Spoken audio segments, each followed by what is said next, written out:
I stepped out of the cab, fighting off the last remnants of Zurich's winter still clinging to my coat. The sun here felt different, brighter, almost mocking. I'd been gone for 2 years, working contracts that pushed me past every limit, but I did it. I built something. I was proud of myself, proud enough that coming home should have felt like a victory lap. My keys jangled as I approached the front door, but before I could even touch the handle, I heard the music. Loud, thumping. Laughter rolled through the walls, spilling out of every window. My stomach tightened. Maybe they'd thrown me a surprise party, I told myself. Maybe my family was actually happy to see me home. I pushed open the door and froze. My house was packed. At least 90 people, shoulder to shoulder, red cups in hand, children darting under the buffet tables, plates stacked high with food I didn't even buy. Streamers crisscrossed the living room ceiling. Someone had dragged my favorite rug outside for a beer pong game. My eyes landed on the person who should have explained everything, my mother. She was in the kitchen, laughing, stirring a giant pot of stew, acting like this was her personal festival. And right beside her, my brother Devin, playing host, soaking up attention like he owned the place. I felt like a trespasser in my own house. Before I could speak, a distant cousin I barely recognized shoved a plate into my hand. "Eat something," she said, turning away before I could answer. The smell of barbecue sauce and cheap coleslaw made my stomach turn. I slipped through the crowd, each step heavier than the last. No one even noticed me. They kept dancing, shouting, posing for group photos in front of my fireplace. My framed Zurich photos were pushed aside to make room for a homemade "Welcome to the Family" banner that didn't even have my name on it. When I finally reached my mother, she turned to me, eyes glassy with wine and celebration. "Alana," she sighed, as if annoyed to be interrupted. "You're back early." I stared at her. "What is all this?" She shrugged, a soft chuckle catching in her throat. "A family reunion. We deserved one. Everyone's missed each other so much." My jaw clenched. "You didn't even tell me?" "Oh, come on," she scoffed, brushing a bit of sauce off her apron. "You're always working. We didn't think you'd mind. Besides, this house should feel like a family home, not some lonely apartment for one." I looked around again, at people tracking mud through my hallway, at a kid picking at the plants I'd so carefully raised. My plants. Devin walked up then, raising a beer to me like I was one of his frat brothers. "Hey sis," he grinned. "Glad you could finally make it. We've been at this since last night." I tried to swallow the acid building in my throat. "Devin, this is my house." "Yeah, we know," he said, dismissing me with a wave. "But you never use it. Don't be so uptight. Relax." Something snapped in me right then. Not loud, not public, but quiet, like a string pulled too tight finally breaking. I set the untouched plate down on the counter. My hands were steady. My voice was calm. "Okay," I said. Just that one word. They barely heard me. The music drowned everything out, and my mother had already turned back to her stew, ignoring the woman who owned the very walls around her. In that moment, I realized I didn't belong here. Not the way they wanted me to. I wasn't welcome, not really. I was tolerated. An afterthought? I took one last look around my home, memorizing every stain they'd left behind, every careless footprint on the polished floor. It wasn't just the house they'd disrespected, it was me. I turned and walked back through the living room, past distant cousins who didn't know my name, past old uncles who still asked if I was finally married. No one stopped me. No one asked if I was okay. Outside, I took a deep breath. The air was cooler now, but my mind was clear. They could laugh and celebrate all they wanted. They could treat me like a guest in my own home. But they had no idea what I was about to do next. Before we dive in, don't forget to hit subscribe and turn on notifications. You won't want to miss the next twist in this jaw-dropping revenge story. If you love powerful stories of women standing up for themselves, make sure you like and share so more people can join us. I didn't sleep that night. From the guest bedroom, the only space they'd left relatively untouched, I could hear the echo of their voices rolling through my house like a flood. Music thumped through the walls, plates clattered, people laughed. It felt like an invasion. But instead of soldiers, it was my own blood. I lay there staring at the ceiling, a swirl of thoughts crashing through my mind. Every word my mother and brother had thrown at me replayed on a loop. You're always working. You don't need this house. You never cared about family anyway. They had taken my hard-earned home, the one place that was supposed to be safe, and twisted it into their playground. Like I was nothing more than a footnote. At sunrise, I got up and walked through the house quietly. The living room was a battlefield of paper plates, empty bottles, and stained tablecloths. Someone had even burned a hole in the arm of my couch. The kitchen smelled like stale beer and grease. Nobody was awake yet. They were all passed out in corners, or crashed on my expensive furniture. I stood there in the kitchen, taking it all in, letting my anger settle into something cold and unshakable. I pulled out my phone and started taking photos. Every scratch on the floors, every broken lamp, the hole in the couch, the filthy bathrooms. I documented everything, every insult to my home. This was evidence, not for the police, but for myself, a record of how little they respected me.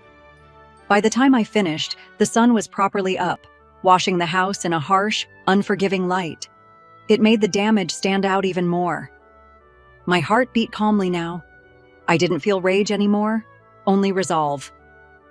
I went to my room, locked the door, and opened my laptop. There was a realtor I trusted, a woman named Selena, who had helped me buy this place. We hadn't spoken since I left for Zurich, but she'd always said if I ever wanted to sell, to call her first. I typed the message carefully. Hi, Selena. I want to list my house immediately. Serious buyers only. No open house? Call me when you're awake? I hit send. I could have screamed at my mother. I could have dragged my brother out by the collar. But they'd only twist it around, call me dramatic, tell me to calm down. No. I would handle this my way. By mid-morning, people started waking up, rubbing sleep from their eyes, complaining about hangovers. I moved through them, polite, distant, like a ghost. They barely noticed. In the hallway, I overheard my mother chatting with my aunt, already planning another party for next month, maybe even bigger. They spoke as though they owned this place, as if my name on the deed meant nothing at all. I swallowed hard, letting their words sink in. They really, truly believed this house was theirs, that I would never stand up for myself. They had no idea. Selena called me around noon.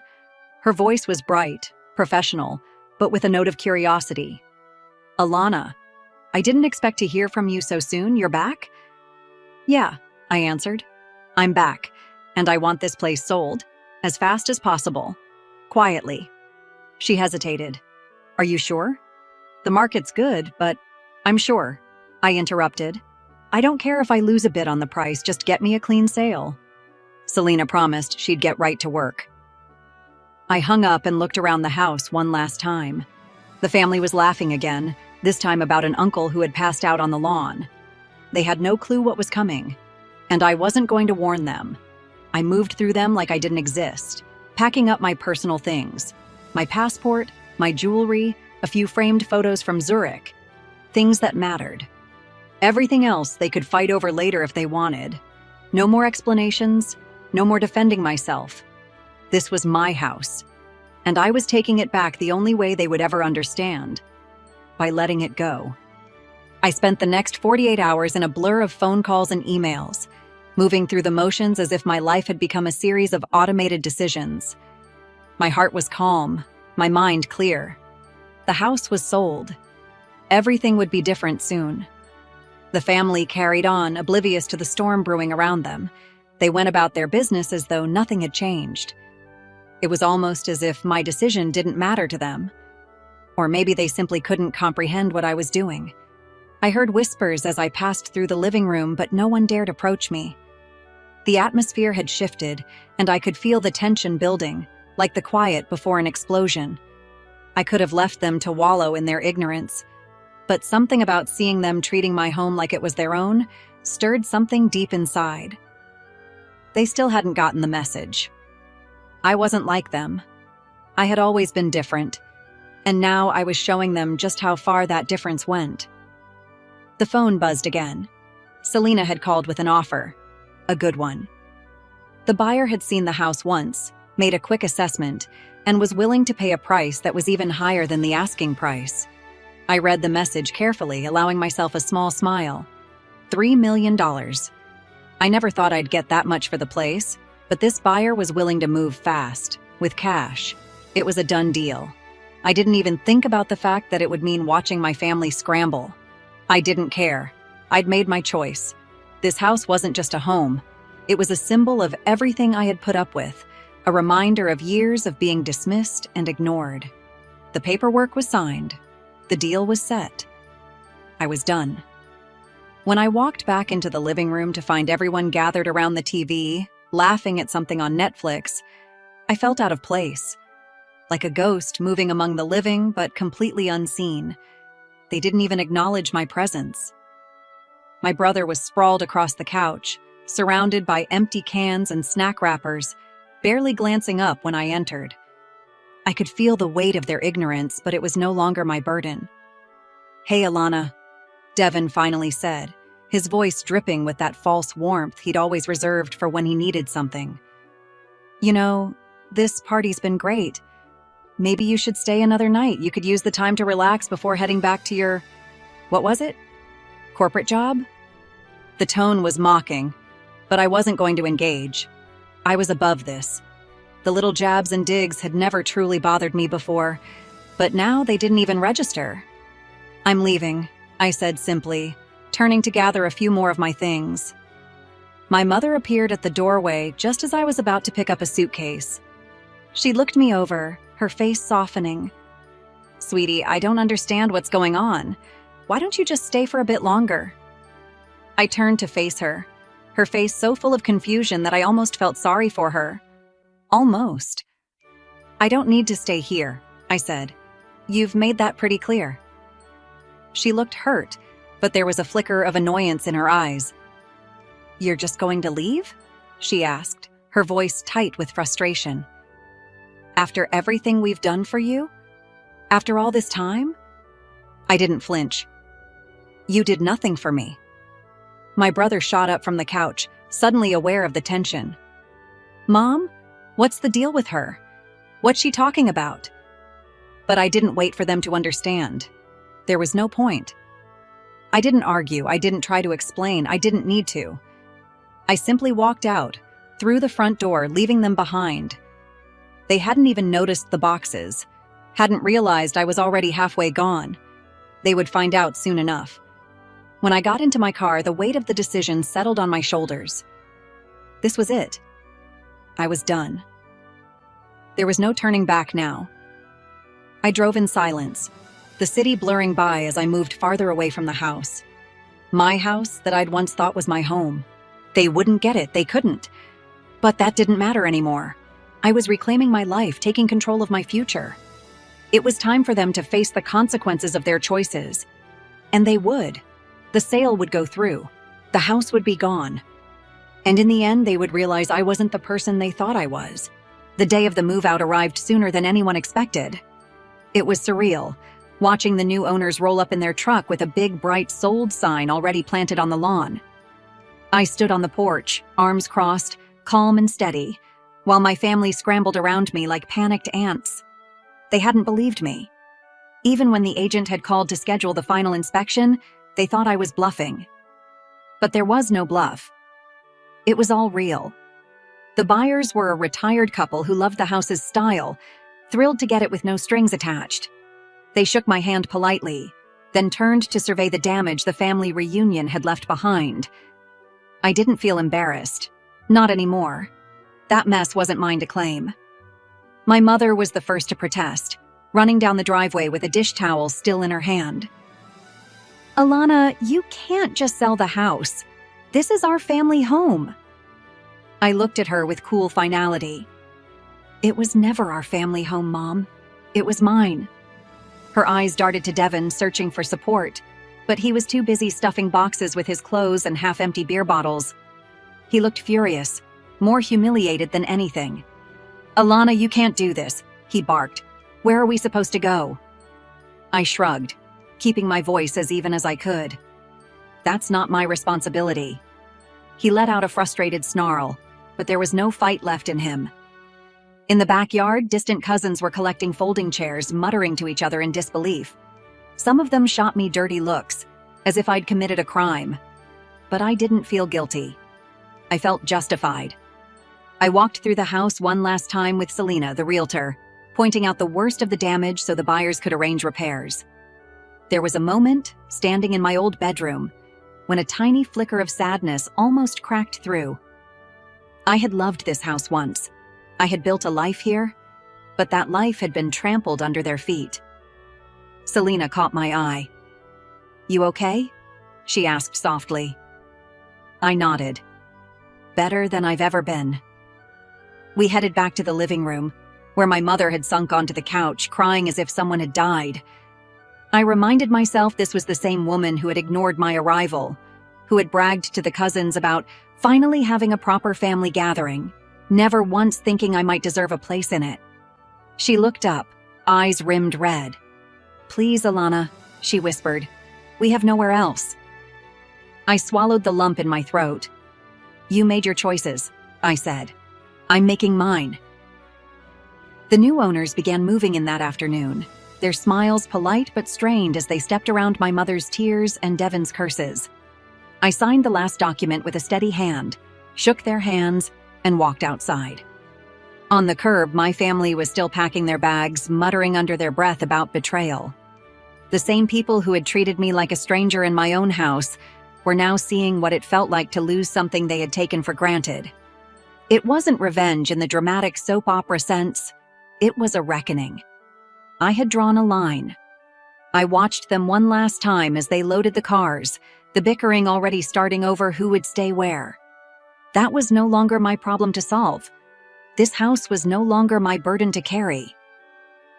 As I pulled away from the curb, I glanced in the rearview mirror.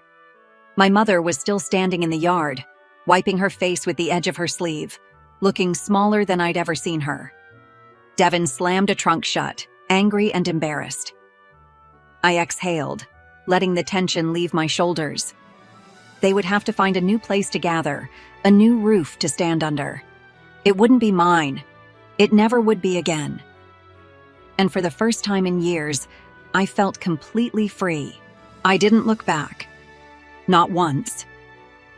When the sale finalized, I watched the money land in my account with a quiet sense of triumph. $3 million. I had earned every cent of it, from buying that house on my own to letting it go without warning.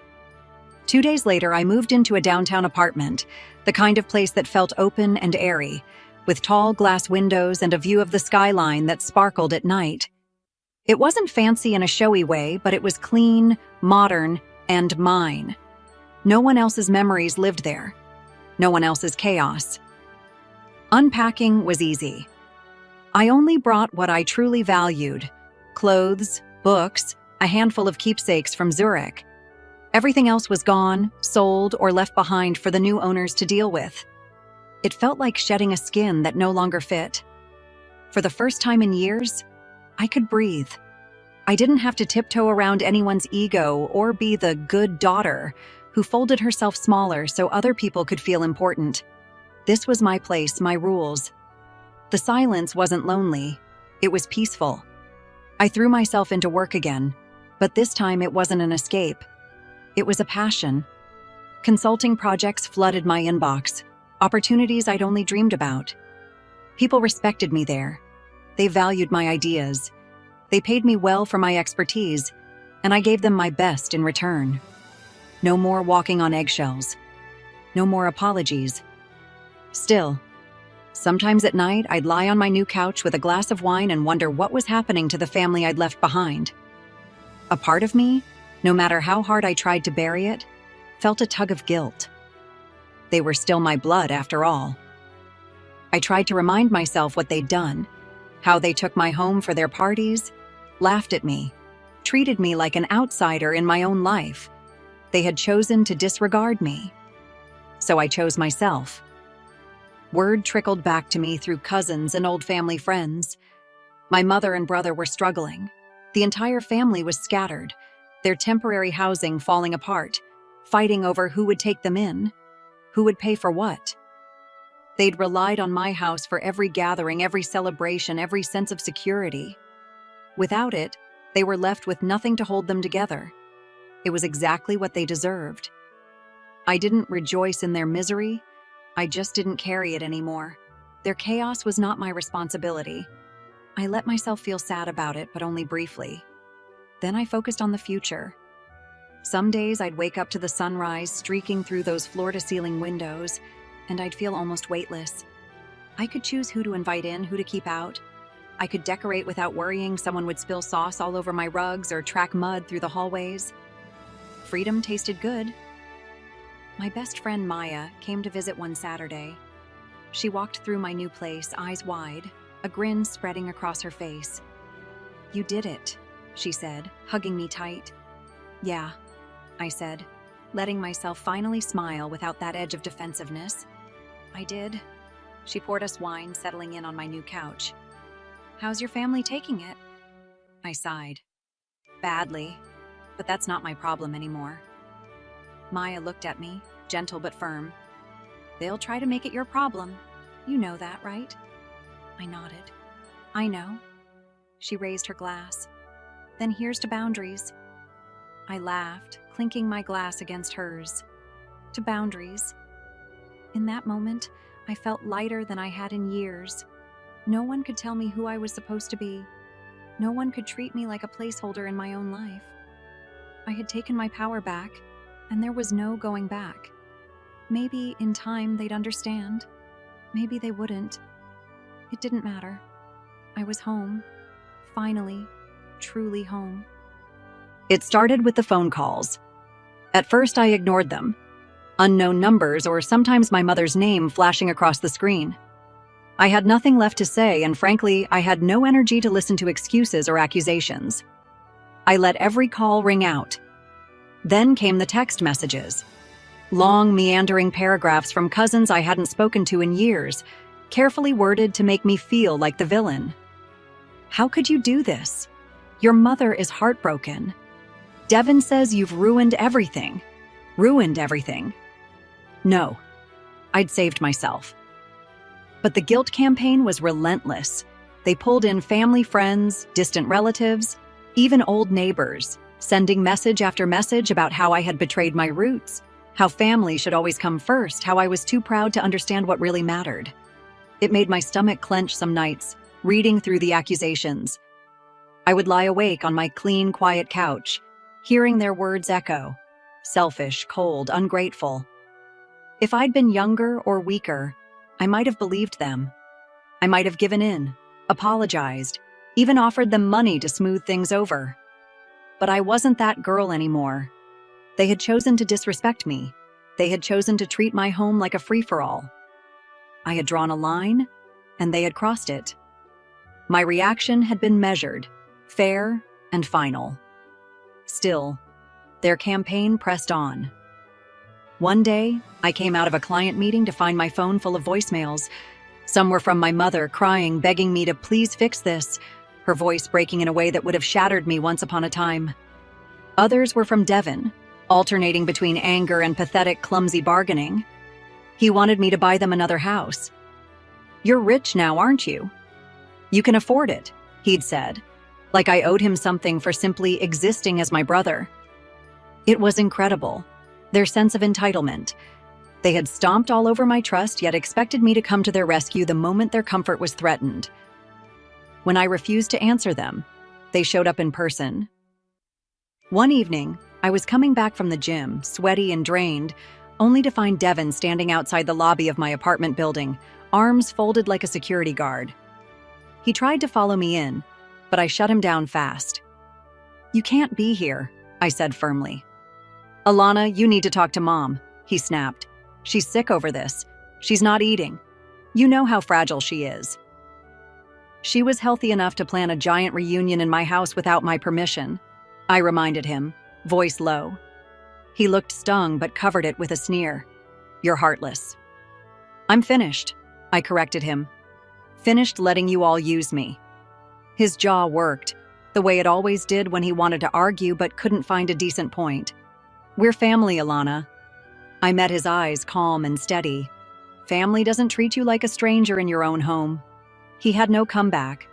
Eventually he left, muttering something about how I'd regret this. I stood there long after he'd gone, letting the night breeze cool my face. Maybe once I would have felt torn. Maybe I would have caved, telling myself I was overreacting. That family always deserved another chance. But I'd grown stronger in Zurich, grown wiser, and they had never bothered to grow at all. The guilt, heavy as it was, did not break me. I went upstairs, locked my apartment door, and set my phone to silent. It was the only way I could protect my peace. I had to remind myself again and again, they chose this. They chose to disrespect me. They chose to push me out. I wasn't abandoning them.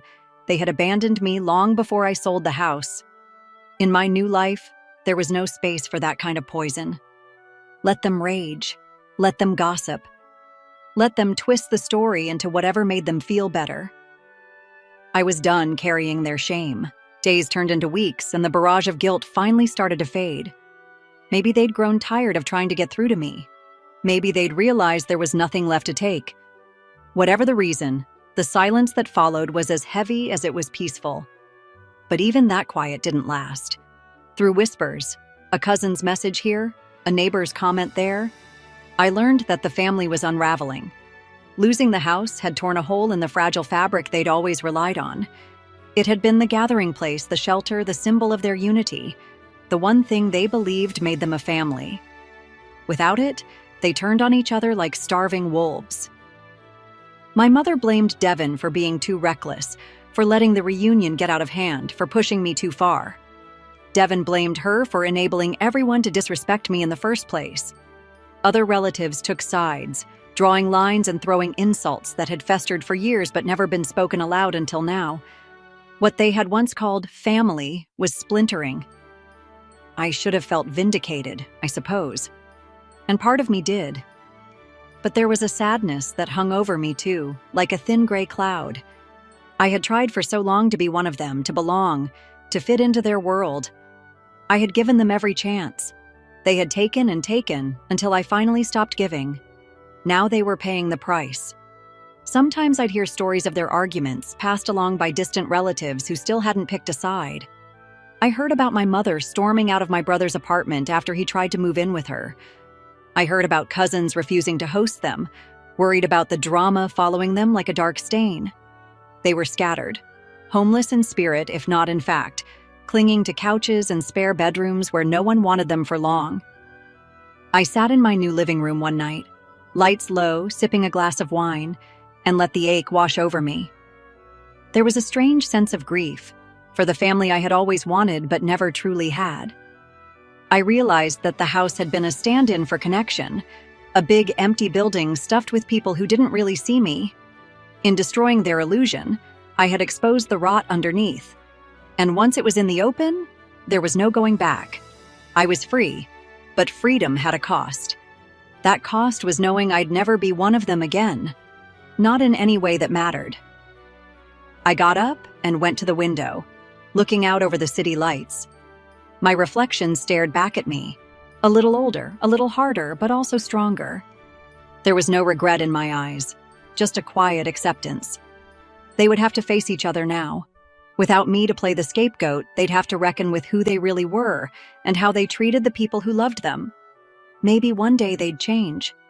Maybe one day they'd understand. But it would never be my job to fix them again. I had done my part. I had drawn the line, and no one was crossing it anymore. When I turned away from the window, I glanced at the bare walls of my new place. There were no family portraits, no hand-me-down memories hanging there. Just space. Clean, honest, unclaimed. It was exactly what I needed. Some nights, the loneliness still tried to creep in. A memory of my mother's cooking, my brother laughing as a teenager, the old holiday gatherings before everything turned sour. Those ghosts visited me sometimes, but they couldn't stay.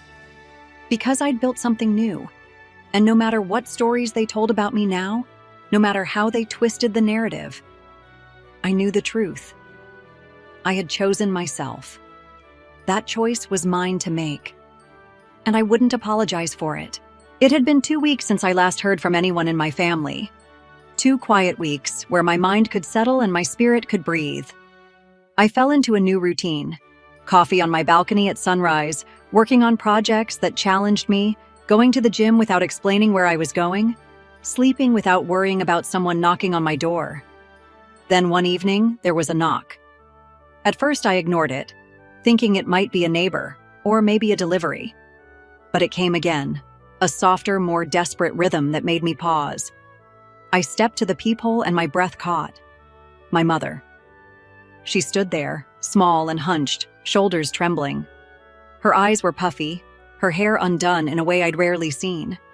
There was something about seeing her outside my door that punched the air from my lungs. For a moment, I wanted to open it and hug her, to be that loyal daughter I'd been taught to be.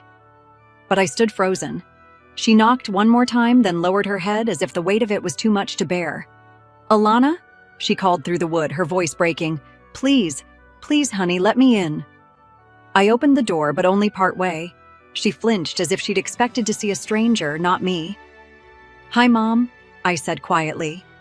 Tears spilled down her face instantly. "I had nowhere else to go," she whispered, pressing a shaking hand to her chest. "Everyone has turned on me. Devin. He won't even answer my calls. I'm lost." I felt something sharp twist in my chest. Part pity, part resentment, part exhaustion. "Where have you been staying?" I asked. "With your cousin Michael for a bit," she said, voice shaking. "But his wife, she doesn't want me there anymore. She says I stir up trouble." I raised an eyebrow but held my tongue. My mother reached forward, trying to push the door open wider, but I held it firm. "I know you're angry," she said, voice thick with grief. "I know I was wrong. I should have respected your home. I should have told Devin to stop." I studied her, searching for any trace of the arrogance she'd worn back then. But it wasn't there. What stood before me was a broken woman, stripped of every shield she had ever hidden behind. "I don't hate you," I finally said, the words tasting strange on my tongue. "But I can't live the way we used to. I can't let you treat me like a stranger in my own life." She nodded, shoulders quivering. I know, Alana. I was wrong." A sob escaped her, raw and pitiful. I wanted to believe her.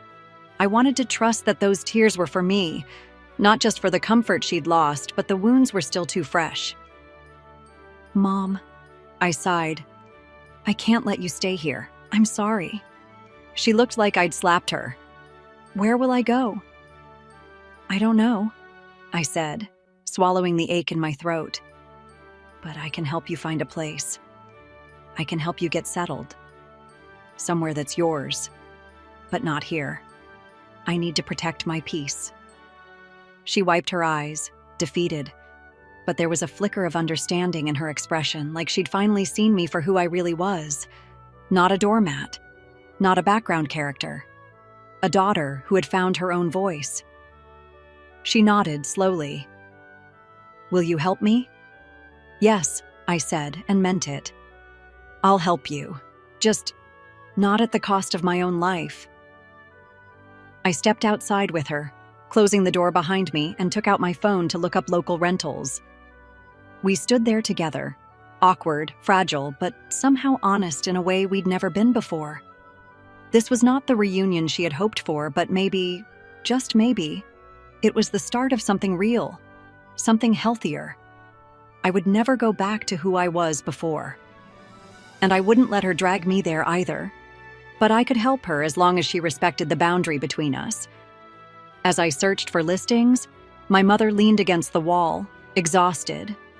I glanced at her, realizing that despite everything, some part of me would always care. Family was complicated, but I was no longer afraid to protect myself, no matter who stood on the other side of the door.